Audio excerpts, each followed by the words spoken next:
আচ্ছা, আমরা সেই প্রত্যাশাই রাখছি।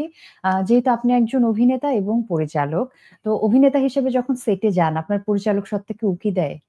একেবারেই না। একেবারেই না। না, এটা কি সম্ভব যে একটা সম্ভব। সত্তাকে লুকিয়ে ফেলা? এমনি সম্ভব। এটা একটা আমাদের যারা অভিনয় করি, আমাদের একটি সাবজেক্ট আছে যে art of not knowing. Art of of not not knowing. Knowing. Okay. অর্থাৎ ইভেন আমি যখন নামাজ পড়ি, হুম। নামাজ পড়তে গিয়েও এই আর্ট অফ নট নোয়িংটা লাগে। কারণ আমার সূরা ফাতিহা বলি বা যে সূরাগুলো বলি আল্লাহ তো আমাকে আগেই দিয়ে দিয়েছে। এটা মুখস্থ করে পড়তে হয়। আমি যদি বড় করে মুখস্থ করি, তাহলে ওটার কোনো মানি নাই। ওই নামাজ পড়ার মধ্যেও যদি আমার সেই অনুভূতিটা না থাকে, ফিলিংটা না থাকে, নামাজটা কিন্তু ভালো হবে না। ঠিক অভিনয়টাও তো তাই। যে আমি যখন এই অভিনয়টা করব, আমি যে একটা ডায়লগ মুখস্থ করে ফেললাম, অ্যাকশন মুখস্থ করে ফেললাম, কিন্তু আমি এটা ভুলতে পারছি না। তাহলে কিন্তু অভিনয়টা ভালো হবে না। মানে আমি যদি আপনাকে এখন প্রশ্ন করি, আপনি কালকে সন্ধ্যার সময় কোথায় ছিলেন? আপনি তো মুখস্থ বলবেন না, একটু ভেবে বলবেন। হ্যাঁ, কিন্তু স্বাভাবিক। আমরা অভিনয় করতে গেলে আমরা ডায়লগটা মুখস্থ করে বলি। হ্যাঁ। তো আর্ট অফ নট নোয়িংটা এরকম যে আমি আগে জানতে হবে, তবে ভুলতে হবে আমি এটা জীবনে শুনি নাই। আচ্ছা।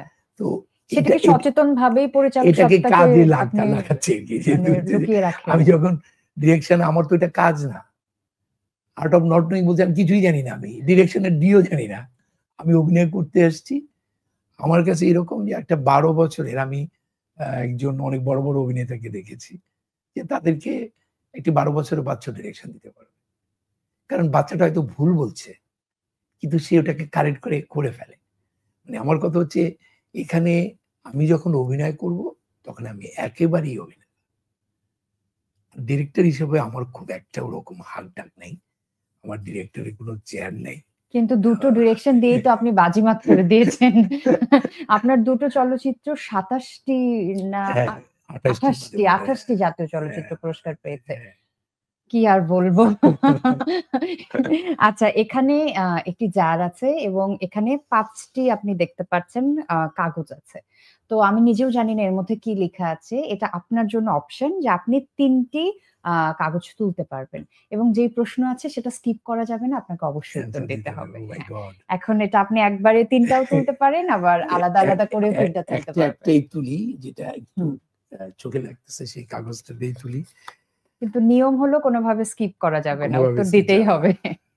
পরিচালক গাজী রাকায়েতের কতটা অভিনয় পারদর্শী মনে হয়? ইন্টারেস্টিং। আমি যখন ডিরেকশন দেই, আমাকে তো ডিরেকশন দেই।